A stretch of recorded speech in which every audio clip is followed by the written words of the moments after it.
जी नमस्कार दोस्तों, स्वागत है आप सभी का हमारे YouTube चैनल पर। आज के करंट अफेयर्स डेट है आपकी 3 नवंबर 2023। हमारे सेशन की एक ही विशेषता है, बहुत कम टाइम में बहुत ही इंपॉर्टेंट क्वेश्चन। तो आज का सेशन हम लोग शुरू करते हैं। शुरू करने से पहले आज का मोटिवेशन क्या आपका कि दूसरों को सोते देख जो आंखें रात भर पढ़ती है वही आंखें एक दिन अपना इतिहास रचती है। जो लोग तो सोते हैं लेकिन दूसरी आंखों को देखकर या दूसरी आंखों को सोते देखकर जो आंखें रात भर पढ़ती है वही आंखें एक दिन क्या करती है, इतिहास रचती है। क्वेश्चन नंबर आज का 1 है आपका कि हाल ही में हमारे देश के प्रधानमंत्री नरेंद्र मोदी ने अमृत वाटिका और अमृत महोत्सव स्मारक की आधारशिला कहां पर रखी? तो हमारे देश की राजधानी नई दिल्ली में। हमारे देश की राजधानी नई दिल्ली में अमृत महोत्सव स्मारक और अमृत वाटिका का उद्घाटन किसके द्वारा किया गया? हमारे देश के प्राइम मिनिस्टर नरेंद्र मोदी के द्वारा किया गया। और उसके साथ में उपस्थित थे आपके हमारे देश के गृह मंत्री अमित शाह। क्वेश्चन नंबर 2 की बात करें, हाल ही में भारत और किस देश ने शिक्षा के क्षेत्र में परस्पर सहयोग बढ़ाने के उद्देश्य से एक समझौता ज्ञापन पर क्या किया है, हस्ताक्षर किया? कहने का मतलब ये हो गया कि भारत और ऐसा कौन सा 2 देश है जिसने अपने देश में शिक्षा का स्तर बढ़ाने के लिए एक दूसरों पर ज्ञापन पर समझौतों पर हस्ताक्षर किया, एक दूसरे का सहयोग करेंगे शिक्षा के क्षेत्र में। तो वो आपका देश है संयुक्त अरब अमीरात। संयुक्त अरब अमीरात और भारत देश ने शिक्षा के क्षेत्र में परस्पर सहयोग बढ़ाने के उद्देश्य से एक ज्ञापन समझौते पर क्या किया है, हस्ताक्षर किए हैं। हम बात करें भारत देश के जो केंद्रीय शिक्षा मंत्री वो कौन है? वो आपके धर्मेंद्र प्रधान। भारत देश के केंद्रीय शिक्षा मंत्री कौन है? धर्मेंद्र प्रधान है। और बात करें संयुक्त अरब अमीरात के जो शिक्षा मंत्री वो कौन है? आपके डॉक्टर अहमद अल फलासी। डॉक्टर अहमद अल फलासी जो कि संयुक्त अरब अमीरात के शिक्षा मंत्री है, वो उपस्थित थे इस समझौते के समय। और भारत देश के शिक्षा मंत्री उपस्थित थे। भारत देश के प्रधान शिक्षा मंत्री की हम बात करें कौन है? आपके धर्मेंद्र प्रधान है आपके केंद्रीय शिक्षा मंत्री।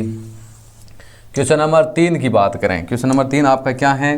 क्वेश्चन नंबर 3 है कि हाल ही में यूनेस्को ने मध्य प्रदेश में किसको संगीत का शहर नाम दिया है? हाल ही में यूनेस्को द्वारा मध्य प्रदेश में किसको या मध्य प्रदेश के किस शहर को संगीत का शहर नाम दिया है? तो वो है आपका ग्वालियर। आपको पता है ग्वालियर मध्य प्रदेश का एक जिला है जिसको संगीत का शहर नाम दिया किसने? यूनेस्को। यूनेस्को का मतलब आपको पता होना चाहिए भाई यूनेस्को है क्या।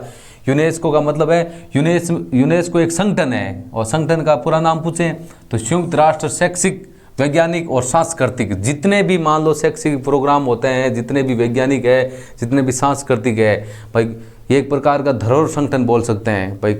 सांस्कृतिक रूप से, वैज्ञानिक रूप से, शैक्षिक रूप से कौन सा देश ऊपर चल रहा है, कौन सी सिटी ऊपर चल रही है, उसके ऊपर अलग अलग स्तर पर ये अलग अलग को स्थान देता है। तो यहाँ पर बात हो रही है भाई संगीत का शहर। भारत का जो संगीत का शहर है वो अभी संगीत का शहर भारत के किस शहर को नाम दिया है? तो वो आपका ग्वालियर। ग्वालियर मध्य प्रदेश का एक अपना जिला है जिसको यूनेस्को ने संगीत का शहर दिया है। हम बात करें यूनेस्को की स्थापना कब हुई? स्थापना हुई आपकी 16 नवंबर 1945 को। स्थापना कब हुई है? 16 नवंबर 1945 को यूनेस्को की स्थापना हुई है। मुख्यालय की बात करते हैं, मुख्यालय आपका फ्रांस की राजधानी पेरिस में इसका मुख्यालय है। किसका? यूनेस्को का। ये आपको यूनेस्को से संबंधित डिटेल है। बाकी आपका आंसर क्या है? भारत का जो संगीत का शहर कौन सा है? ग्वालियर है। और किसके द्वारा ये नाम दिया गया? यूनेस्को के द्वारा। ग्वालियर मध्य प्रदेश का एक जिला है। ठीक है, क्वेश्चन नंबर 4 की हम चर्चा करें। ये लो 4 आपके सामने। क्वेश्चन नंबर 4 आपका क्या है? क्वेश्चन नंबर 4 है आपका कि हाल ही में भारतीय किस फिल्म निर्माता को 54वें IFFI में अंतर्राष्ट्रीय जूरी पैनल का अध्यक्ष चुना गया? IFFI का फुल फॉर्म की बात करते हैं, इसका पूरा नाम क्या होता है? IFFI की फुल फॉर्म होती है international film festival of India. अंतर्राष्ट्रीय फिल्म समारोह, वो भी भारतीय समारोह, भारत के अंदर होने वाला समारोह है। और उसमें जो जूरी पैनल का अध्यक्ष है वो किसे चुना गया अंतर्राष्ट्रीय? वो शेख कपूर को। ये शेख कपूर आपकी फिल्म निर्माता हैं भारतीय, जिनको IFFI में अंतर्राष्ट्रीय जूरी पैनल का क्या चुना गया? अध्यक्ष चुना गया। और भारत में जो अंतर्राष्ट्रीय फिल्म समारोह हुआ था वो 54वां संस्करण था इसका। कौन सा संस्करण था? 54वां संस्करण। क्वेश्चन नंबर 5 की बात करते हैं तो हाल ही में यूनेस्को द्वारा केरल राज्य के किस शहर को प्रथम साहित्य का शहर बनाने की क्या की गई, घोषणा की गई। यूनेस्को, अभी हम लोगों ने इसकी चर्चा की थी। यूनेस्को जिसका मुख्यालय फ्रांस की राजधानी पेरिस में, इसकी स्थापना 1945 में हुई थी, 1945 में इसकी स्थापना हुई थी नवंबर में। और इसी के द्वारा केरल राज्य के किस शहर को प्रथम साहित्य का शहर बनाने की क्या की गई है, घोषणा की गई है। ये आपका शहर है कोझिकोड शहर, जहाँ पर सबसे पहले महिला, भारत का प्रथम महिला पुलिस थाना भी यहीं पर बना था आपका। अगला क्वेश्चन की बात करें, क्वेश्चन नंबर आपका 6 है। 6 नंबर क्वेश्चन आपका क्या है कि हाल ही में wild life photographer of the year पुरस्कार से किसे सम्मानित किया गया। पुरस्कार का नाम क्या आपका, पुरस्कार का नाम है आपका wild life photographer of the year पुरस्कार से किसे सम्मानित किया गया। बेंगलोर के विहान तल्या को, जिसकी उम्र मात्र 10 वर्ष है। कहाँ के हैं अपने ये, बेंगलोर के हैं, जिनका नाम क्या है विहान तल्या, जिनकी उम्र है मात्र 10 वर्ष और उनको wild life photographer of the year पुरस्कार 2023 से क्या गया, सम्मानित किया गया। हर साल ये पुरस्कार दिया जाता है भारत के किसी न किसी व्यक्ति को। इस बार जो पुरस्कार दिया गया वो विहान तल्या को दिया गया, जिनकी उम्र मात्र सिर्फ 10 साल है। वो कहाँ के हैं, बेंगलुरु के हैं।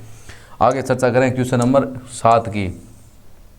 क्वेश्चन नंबर आपका 7 यहाँ पर आपके सामने ही है। 7 नंबर क्वेश्चन आपका क्या है कि हाल ही में भारत सिंगापुर रक्षा नीति का 15वीं वार्तालाप कहाँ आयोजित की गई, या 15वां संस्करण कहाँ आयोजित हुआ।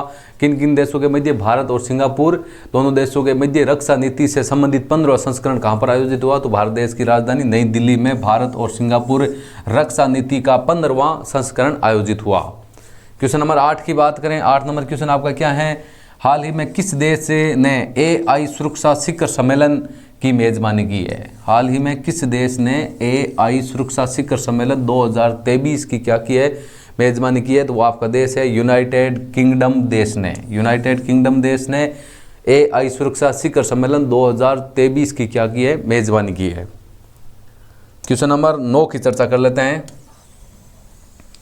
क्वेश्चन नंबर 9 आपका क्या है, हाल ही में किसके द्वारा मिग 21 मिशन को रिटायर किया गया है।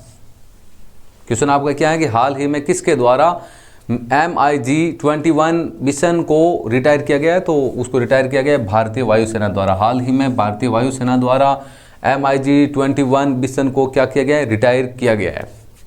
क्वेश्चन नंबर 10 की बात करें, हाल ही में 10 दिवसीय उत्तराखंड महोत्सव किस राज्य में शुरू हुआ है। आपका महोत्सव है उत्तराखंड महोत्सव, लेकिन किस राज्य में शुरू हुआ है, वो भी 10 दिनों का दिवसीय उत्तराखंड महोत्सव है। वो किस राज्य में शुरू हुआ है, उत्तर प्रदेश राज्य में।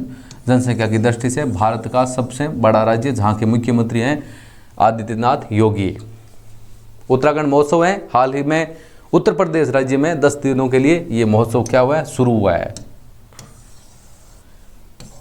क्वेश्चन नंबर 11 की चर्चा करें। 11 नंबर क्वेश्चन है आपका कि हाल ही में पाकिस्तान टीम के तेज गेंदबाज, जिनका नाम बताना है, जो वनडे मैच में सबसे तेज 100 विकेट लेने वाले गेंदबाज बन गए। अब आज तक हम बात करें भाई वनडे क्रिकेट मैच में सबसे तेज 100 विकेट किस खिलाड़ी ने लिए, वो पाकिस्तान के तेज गेंदबाज है, जिनका नाम क्या है, शाहीन अफरीदी। शाहीन अफरीदी के द्वारा वनडे क्रिकेट मैच में सबसे तेज 100 विकेट लेने वाले गेंदबाज बन गए हैं। यहाँ पर 100 विकेट की बात हो रही है वनडे मैचों में। और अगला क्वेश्चन आपका कि हाल ही में प्रधानमंत्री नरेंद्र मोदी ने किस राज्य में स्टीम इंजन वाली हेरिटेज ट्रेन का शुभारंभ किया है। स्टीम इंजन वाली हेरिटेज ट्रेन का उद्घाटन या शुभारंभ हमारे देश के प्राइम मिनिस्टर नरेंद्र मोदी द्वारा कहाँ पर किया गया, गुजरात। 2 बार प्रधानमंत्री रहने से पहले हमारे देश के प्रधानमंत्री, 3 बार उससे पहले गुजरात के मुख्यमंत्री भी थे अपने। और आगे क्वेश्चन नंबर बात करें 13 की। क्वेश्चन नंबर 13 आपका क्या है, 13 नंबर क्वेश्चन है कि हाल ही में कब पंजाब, हरियाणा, छत्तीसगढ़, केरल, कर्नाटक, आंध्र प्रदेश और मध्य प्रदेश राज्य का स्थापना दिवस मनाया गया था। आपको पता होगा पंजाब, हरियाणा, छत्तीसगढ़, केरल, कर्नाटक, आंध्र प्रदेश, मध्य प्रदेश, इन सब का स्थापना दिवस कब मनाया जाता है, 1 नवंबर को। हाल ही में मनाया गया 1 नवंबर को पंजाब, हरियाणा, छत्तीसगढ़, केरल, कर्नाटक, आंध्र प्रदेश और मध्य प्रदेश का क्या मनाया गया? स्थापना दिवस मनाया गया। उसके बाद में अपना है अगला क्वेश्चन नंबर 14 क्या है कि हाल ही में ये नाम नहीं लेना आपको, हाल ही में मैक्सिको सिटी ग्रां प्री 2023 का खिताब किसने जीता है? हाल ही में, आपका ये नाम तो थोड़ा सा 2 बार लिख दिया है, कोई बात नहीं। आपका जो पुरस्कार है, पुरस्कार का नाम आपके सामने दे रखा है। हाल ही में मैक्सिको सिटी ग्रां प्री 2023 का खिताब किसने जीता है? वो आपका है मैक्स वेरस्टेपन ने। मैक्सिको सिटी ग्रां प्री 2023 का खिताब किसने जीता है? मैक्स वेरस्टेपन ने जीता है आपका। और क्वेश्चन नंबर 15 की चर्चा करते हैं, ये आपके लिए रहने वाला है। क्वेश्चन नंबर 15 आपका क्या है? विश्व सहकारी दिवस कब मनाया जाता है? आपको डेट बतानी है। डेट आपकी 1 नवंबर हो सकती है, 2 नवंबर, 3 नवंबर और 4 नवंबर। इनमें से आपका आंसर रहेगा, और आंसर आपको बताना है कमेंट बॉक्स में। विश्व सहकारी दिवस कब मनाया जाता है, ये आंसर आपको बताना है कमेंट बॉक्स में। इन चारों में से एक आपका ऑप्शन है कि हाल ही में विश्व सहकारी दिवस कब मनाया गया। अपनी डेली करंट अफेयर्स की क्लास लेने के लिए आज ही ज्वाइन करें हमारे यूट्यूब चैनल। मिलते हैं जल्द ही नेक्स्ट सेशन में, तब तक के लिए थैंक यू। जय हिंद, जय भारत।